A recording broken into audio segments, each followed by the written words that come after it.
सरकार की, भाजपा सरकार की तानाशाही जोरों पर है। आप देख सकते हैं कि भाई एक बाबा कथावाचक कथा करते करते संविधान के खिलाफ टिप्पणी करता है और जब उसके खिलाफ आवाज़ उठाई जाती है तो भीम आर्मी के और जेएस के हमारे जो कार्यकर्ता पदाधिकारी उनको ही जेल में डालने का काम किया जाता है।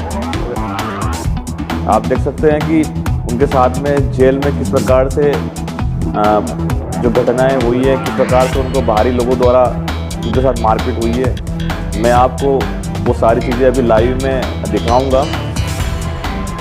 साथियों, शिवराज सिंह चौहान, जिस प्रकार से सिवनी के अंदर हत्याकांड हुआ, हमारे दो आदिवासी भाइयों की मॉब लिंचिंग करके हत्या कर दी, तो आप देख सकते हैं कि इस सरकार का आदिवासी विरोधी चेहरा बिल्कुल सामने आ गया है। खातेगांव के अंदर हमारे छोटे भाई राहुल बारवाल और रामविलास बाकलीवाल, इन दोनों पर जिस प्रकार से घटना हुई, थाने के अंदर मारा गया, उससे ये स्पष्ट होगा कि ये दलित विरोधी हैं। और रामदेव काकोड़िया के साथ में थाने में जिस प्रकार से मारपीट गई थी, जो कि हमारे आदिवासी नेता हैं, उससे ये स्पष्ट हुआ कि वो आदिवासी विरोधी हैं। और सुप्रीम कोर्ट के अंदर हमारे ओबीसी भाइयों की जनगणना का, उनकी आबादी का सही से आंकड़ा न रखने के कारण जानबूझकर ये आंकड़ा नहीं रखा गया। अगर आंकड़ा रख देते तो उनको जो संवैधानिक आरक्षण है वो पूर्ण रूप से 27%, 35% मिल जाता, लेकिन उनको उनका आंकड़ा सही से नहीं रखा, तो ये ओबीसी विरोधी भी है और मुस्लिम विरोधी तो है ही सही है। तो शिवराज सिंह चौहान का चेहरा आज पूरा, उनकी पूरी छवि SC, ST, OBC और अल्पसंख्यक की विरोधी छवि इनकी पूरे देश के सामने आ गई है। साथियों, मैं देवास के खातेगांव की घटना को लेकर विशेष रूप से लाइव आया, तो मैं आपको एक एक करके वो सारी चीज़ें आपको दिखाऊंगा कि भाई किस प्रकार से हमारे भाइयों के साथ में मारपीट की गई। उनको 506, 294, 504 में जिस प्रकार से जो धारा ना आई, शनिवार के दिन की घटना है ये। इसके बाद में राहुल बारवाल को पोस्ट के कारण उसको उठाया गया, थाने बुलाया गया। साथ में जब उसका दोस्त रामविलास बाकलीवाल आया तो उसको भी बिठा लिया गया और इन दोनों के साथ में बेरहमी से थाने के अंदर मारपीट की गई। राहुल बारवाल की तो मूछें उखड़ने का भी उन्होंने काम किया। उसके बाद में जब हमारे भीम आर्मी के बहुत सारे कार्यकर्ता जब थाने पर जाते हैं बातचीत करने के लिए, तो उनको भी एक एक करके थाने में बिठा लिया गया। और वहाँ के जो TI सुनील शर्मा हैं, उनका पूरा का पूरा जातिवादी रवैया पूरे देश के सामने आ गया है। साथियों, उसी कड़ी में हमारे भाई जो रामदेव काकोड़िया हैं, वो जब जाते हैं थाने के अंदर, तो थाने के अंदर पहले से मौजूद बाहरी व्यक्ति, सिविलियन, भाई थाने के अंदर किसी को भी मारपीट करने का अधिकार नहीं है, भाई आप पुलिस से रिमांड मांग सकते हैं। लेकिन जिस प्रकार से रामदेव काकोड़िया को साथ में मारपीट की गई, उनके पैर में रोड लगी थी, वो रोड भी खिसक गई और उनको मजबूरन हिंदूवादी संगठनों के जो लोग हैं उन्होंने उसको इतना बेरहमी से मारा कि मैं आपको दिखाऊंगा वीडियो। रामविलास बाकलीवाल, जो कि उसका कोई जुर्म नहीं था, रामविलास बाकलीवाल और रामदेव काकोड़िया, इनके साथ में जिस प्रकार से मारपीट की गई वो निंदनीय है। रामविलास बाकलीवाल के कान का पर्दा डैमेज हो गया है, उसको एक कान से सुनाई नहीं दे रहा है। रामदेव काकोड़िया की पैर में जो रोड लगी थी वो रोड खिसक गई है। और राहुल बारवाल के साथ में इतनी मारपीट की गई, तो मारपीट से उसके शरीर से खून बहा, पूरी इलाज नहीं मिलने से उसको शरीर से खून बह गया। तो उसको सेप्सिस नाम की बीमारी, जो कि शरीर के अंदर चोट लगने से खून बहता है, तो उससे इन्फेक्शन फैलता है तो अपनी जो होती चमड़ी, उसके अंदर सड़ाव लग जाता है। तो मैं आपको दिखाऊंगा वो वीडियो, आप सभी लोग देखिए एक एक करके कि किस प्रकार से हमारे भाइयों के साथ में ये जो पुलिस प्रशासन है ये मारपीट कर रही है। ये बेहद निंदनीय है और इसको लेकर हम लोग बहुत पूरा समाज शर्मसार है। तो ये पहले तो मैं आपको ये फोटो दिखा रहा हूँ कि किस प्रकार से उनके साथ में ये मारपीट की गई। आप देख सकते हैं, ये आप देखिए,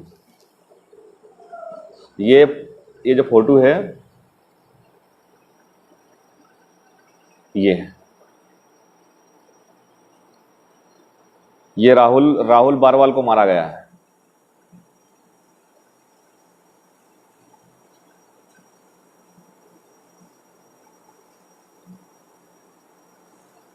ये रामदेव काकोड़िया है भाई, हमारा आदिवासी नेता, इसको भी मारपीट की गई।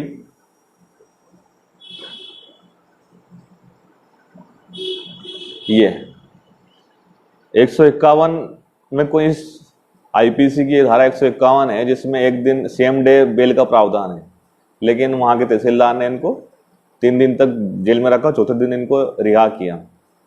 ये आप देख सकते हैं कि किस प्रकार से संविधानिक जो हमारा सिस्टम है उसको तहस नहस किया जा रहा है। अब मैं आपके सामने जो वीडियो है, मैं वीडियो भी आपके सामने प्ले कर रहा हूं ताकि आप लोगों को अच्छे से वो बात समझ में आ जाए साथियों।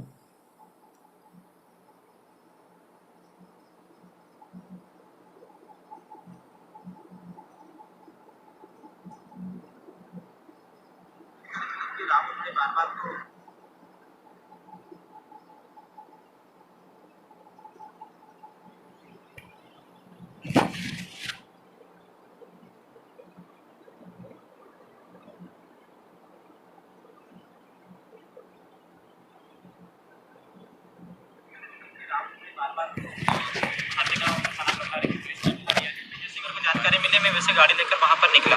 तो जैसे मैं थाने के पास रुका, लेकिन थाना प्रभारी ने मुझे खातेगांव थाने के अंदर बदल, वहाँ पे कुछ 20 से 25 लोग आरएसएस के लोग बैठे थे। थाना प्रभारी का ये कहना था कि आपने हिंदू समाज को गाली, जबकि मेरे खिलाफ किसी प्रकार से कोई एफआईआर नहीं थी जब मैं थाने के अंदर गया। लेकिन जब उन्होंने पूछा कि आपने हिंदू समाज को गाली दी, मैंने स्पष्ट रूप से मना कर दिया, साहब मैंने किसी हिंदू समाज को गाली नहीं दी। सिर्फ एक मामला ये लोग हाईलाइट करना चाहते थे। जैसे ही वहाँ पे गए तो कुछ आरएसएस के लोग आगे रहकर थाना प्रभारी ने बोला कि इस गोंडे को मारो, तो उन लोगों ने जैसे ही आरएसएस के राम सिंह यादव और अर्पित तिवारी, इन सारे लोगों ने मुझे लात घूसे से नीचे वहाँ पे पटक के मारना चालू। 2:30 बजे से 3:30 बजे की घटना है, वो सारी लाइव वहाँ पे जो सीसीटीवी कैमरे लगे थे, और आगे देखे टीआई के चेंबर में मुझे मारा गया पीट के।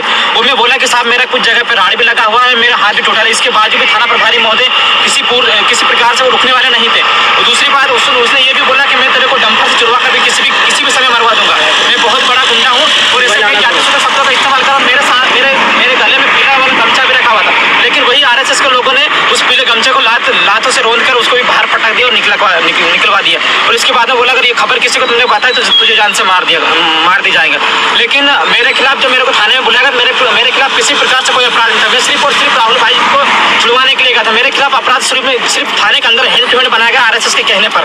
और इन्होंने जिस प्रकार से इस मामले को इशू बनाया कि आदि रामदेव को ऊपर हिंदू गाली थी, मेरे किसी प्रकार से किसी समाज को कोई गाली नहीं थी। अगर इनके पास कोई प्रूफ हो तो ये प्रूफ करके दिखाए, लेकिन हम लोग डरने वाले लोग नहीं, बाबा साहब को मानने वाले लोग हैं। किसी भी कंडीशन में ये ऐसे आरएसएस के लोगों के सामने ये जो लोग माहौल क्रिएट खराब करने की कोशिश करें, इनके सामने लोग झुकने वाले लोग नहीं, लड़ेंगे जिंदाबाद, किसी कंडीशन नहीं हारेंगे हम लोग। आपको कहाँ चोट आई, कहाँ ये जो गोड़ा है यहाँ पे मेरी राड़ भी खस गई, मेरे चलते नहीं बन रहा। ये जो पीठ है ये सारे कपड़े फाड़ गए, यहाँ से कुछ ब्लड भी आया है। और ब्लड आता है, ब्लड शर्ट उतार दो, शर्ट फटी हुई है, यहाँ पे शर्ट फटी हुई है, ये भी फटी हुई है और ये भी फटी हुई है। और हमने यहाँ से जेल के अंदर आते से सारी चीजें जेल वालों को सभी बता दिया। तुम्हारा मेडिकल तो करवाया नहीं होगा? नहीं, थाने के मेडिकल भी नहीं करवाया, किसी भी प्रकार का नहीं मेडिकल करवाया। मेरा तो खत्म। इसको छोड़ दो, वापस पहनना अपने को, तो इसमें नहीं, इधर नहीं, अंदर नहीं लगा। फिर कहाँ पे चोट? चलो ठीक है, चलो आप आ जाओ। चलो वीडियो बना रहे हैं, मेरा खत्म हो गया है, शादी में था। फिर से तुम्हारा दे, पुलिस की गाड़ी मैं बनाता हूं। 1 मिनट, इसने गाड़ी थोड़ी दूर घर से दूर खड़ी कर रखी थी, मुझे वहाँ से उठा करके लेकर के आए, बोले आपको पूछताछ के लिए टीआई साहब ने खातेगांव बुलाया है। राहुल रुकना है 1 मिनट, फिर से शुरू करना। हाँ राहुल भाई, आपको वहाँ से कहाँ से उठा के लेकर आए? शादी से हमने सुना कि हाँ, मेरे बहन की शादी थी, मैं वहाँ पर सभी लोगों को भोजन करा करके बैठा ही था। पुलिस के कुछ 2-4 कर्मचारी आए, उन्होंने मुझे वहाँ से उठाया, बोला खातेगांव टीआई ने आपको बुलाया है मिलने के लिए, आपने जो स्टोरी डाली उसके संबंध में। ठीक है, उस स्टोरी में ना तो किसी हिंदू धर्म का नाम लिखा हुआ था, ना किसी व्यक्ति विशेष का नाम लिखा हुआ था, फिर भी मुझे वहाँ जाकर मारा गया और टीआई के चैम्बर में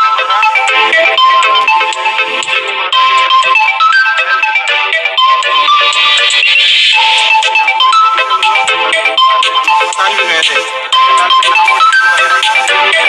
कोई नहीं पूछा, मूंछ कुछ नहीं उसका। और टीआई ने मेरे पाँव पे लात रख करके मेरी इस साइड की मूंछ भी उचकाई और इधर की उचकाई और मेरी दाढ़ी पकड़ के भी खींची।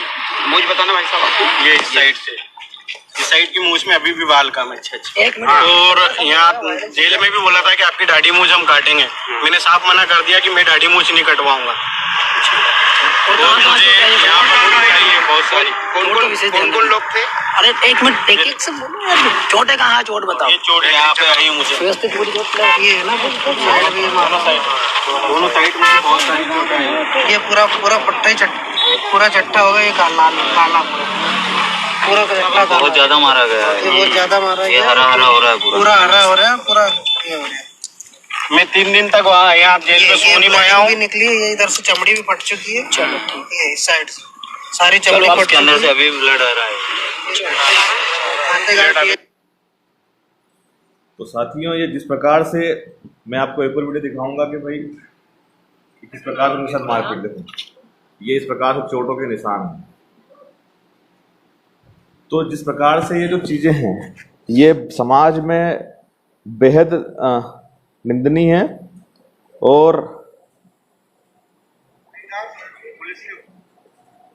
मैं आपको रामविलास जो बाकलीवाल है जिसके साथ में भी मारपीट हुई है, मैं उसकी वीडियो दिखाऊंगा आपको। आप लोग देखेंगे किस प्रकार से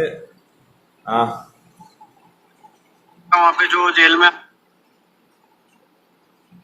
धर्म के साधु हैं उनको आपने गाली दी। किसी बीच बचाव में हमारे भाई रामविलास जी बाकलीवाल मेरे से मिलने आए थे, तो इनको भी रोक करके थाने में मारा गया।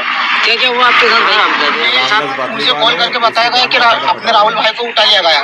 तो मैं वहाँ गया तो मुझे राहुल भाई जैसे टीआई के चैम्बर से निकाला, राहुल भाई की फोटो खींची जा रही थी। आप लोग तो हट जाओ पीछे से। वहाँ से राहुल भाई की फोटो खींची जा रही थी, मुझे राहुल भाई ने इशारा, हमको कोर्ट में भेजना चाह रहे हैं, तू यहाँ से चले जा। तो जैसे राहुल भाई ने मुझे ऐसा इशारा मारा, मैं वहाँ से आया। तो मैं आने के बाद वहाँ गेट तक आया और गेट से आने के बाद मुझे कुछ आरएसएस के या किसी मेरे कॉलेज फ्रेंड के गोपाल ने उसे बताया कि वो आरएसएस के लोगों को बताया कि वो उसका साथी भी जा रहा है। तो मुझे इसी बहाना गेट के मैं पलट के आ गया, तो वहाँ से मुझे बुलाया गया है। बुलाने के बाद मुझे टीआई के चैम्बर में लेके गए। फिर इसके बाद मेरे से सवाल जवाब करने लगे, क्या है ये। सबसे पहले मेरा नीला टावल रखा था, वो उठा के फेंका टीआई ने बाहर। फिर इसके बाद मेरे से बात करने लगा, सवाल जवाब करने लगा। मैंने बोला मैं मेरी मौसी के लड़के से मिलने बीमा। बार बार पेज की रिपोर्ट की जा रही है, लेकिन हम लोग पीछे हटने वाले नहीं सकते। चल रहा था खाते, हम उसमें मैसेज आ रहे थे कि जल्दी थाने पहुंचो, थाने पहुंचो, थाने पहुंचो। तो उसको देखकर, उस ग्रुप को देखकर के मुझे मारा गया। और टीआई ने मुझे कान में मारा, शायद मेरे कान का पर्दा भी फट चुका है अभी तक। ये हवा आ रही, सुनाई तो दे रही है, शायद मुझे कम।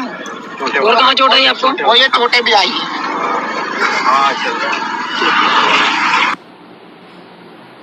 तो साथियों, एक और चीज़ें हैं। इसके बाद जब ये जेल से छूटे, तो जेल से छूटने के बाद सीधा इनका जो पुलिस ने इनका एमएलसी नहीं करवाया था, तो वो एमएलसी के लिए हम लोगों ने फिर इनको कन्नौज हॉस्पिटल भेजा। तो कन्नौज हॉस्पिटल में इन लोगों को इलाज तक नहीं किया गया। आप सोच सकते हैं कि किस प्रकार से ये सब चीज़ें हो रही है। मैं उसका भी देखो, आपको ये दिखा रहा हूँ वीडियो। ये रात की 11 बजे कन्नौज हॉस्पिटल है। 11:30 बजे वहाँ पर इनको भर्ती कराने के लिए गए, तो इनका इलाज तक नहीं। लाइट की वजह से कोई का चेहरा नहीं दिख रख लिया। और दूसरी चीज़ कि इसको लेकर देवास कलेक्टर, जिला स्वास्थ्य अधिकारी देवास, इन सबसे संपर्क करने का प्रयास किया गया, लेकिन इन लोगों ने किसी ने भी कॉल अटेंड नहीं की, इनसे बात नहीं हो पाई। इसके बाद फिर मैंने जो हमारे कमिश्नर है, संभाग आयुक्त संदीप यादव जी उज्जैन, उनको संपर्क किया और उन्होंने कॉल अटेंड करके उनको से सारी बात की। फिर हमने वहाँ की जो एसडीएम है प्रिया वर्मा जी, उनसे बात की। फिर तब कहीं जाकर इनका वो इलाज चालू हुआ। तो साथियों, ये सरासर अन्याय है। मैं आपको दिखा सकता हूँ कि भाई मैंने रात की 11 बजे किन किन लोगों से संपर्क किया। ये सब चीज़ें बेहद निंदनीय है। और अगर इस प्रकार से रहा तो आप देख सकते हैं कि अभी तो संविधान है, देश के अंदर ये आप देख सकते हैं कि ये संदीप यादव, उज्जैन कमिश्नर, इन्होंने हमें मेरा कॉल अटेंड किया और इनसे बात की। इसके बाद में फिर ये मैंने कलेक्टर देवास जी को फ़ोन लगाया था मैंने 9:30 बजे, 9:23 पर। अभी तक इनका कोई रिप्लाई नहीं आया है। इसके बाद में भाई जो जिला स्वास्थ्य अधिकारी है एमपी शर्मा जी हैं, CHMO, इनको भी मैंने कॉल की, लेकिन इन्होंने भी मेरी कॉल को अटेंड नहीं किया। तो भीम आर्मी बिल्कुल पीछे हटने वाले नहीं है। आप लोग तैयारी करें साथियों। ये जो दलित आदिवासी पिछड़ा विरोधी जो सरकार है, इसको मुंह तोड़ जवाब देंगे। और अभी हमारा भाई राहुल बारवार, उसकी तबीयत ज़्यादा सीरियस है, वो हॉस्पिटल में एडमिट है और उसका इलाज प्रॉपर तरीके से ये चालू हो गया है।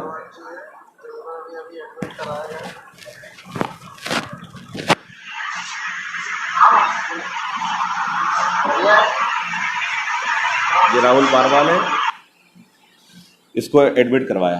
तो साथियों, ये जो घटनाएं हैं, इससे पूरा भीम आर्मी, आर्य समाज पार्टी, पूरा SC ST OBC समाज आहत है। और हमारी मांग है अब कि जो इस जातिवादी जो TI है और TI के संरक्षण में जिन लोगों ने मारपीट की है, जो रामदेव काकोड़िया, राहुल बारवाल, इन लोगों ने नाम बताए 10 से 12 लोगों के, उनके खिलाफ एट्रोसिटी एक्ट और साथ ही खातेगांव थाना प्रभारी के खिलाफ 120B के तहत, क्योंकि उसने साजिश के तहत षड्यंत्र करके उसकी संरक्षण में जो भीम आर्मी और जो JS के जो नेता है रामदेव काकोड़िया, राहुल बारवाल और रामविलास बाकलीवाल, इनके साथ में जो मारपीट की है, इनके खिलाफ मामला पंजीकृत हो। और अगर ये नहीं होता है तो फिर आंदोलन होगा। तो साथियों, इन सब के विरुद्ध हम लोग पूरा प्रदेश से आंदोलन कर रहे हैं। और एक जो बाबा है, पंडित प्रदीप मिश्रा नाम के जो बाबा हैं, जो संत है, कथित संत हैं, इन्होंने जो टिप्पणी संविधान बदलने की टिप्पणी की है, तो इसके खिलाफ पूरे मध्य प्रदेश में प्रदेश से आंदोलन हो रहा है। साथ ही आप प्रदेश के जितने साथी हैं, साथ ही आप खातेगांव TI को बर्खास्त करवाने के लिए और जो भी संबंधित जिन लोगों ने, सिविलियन लोगों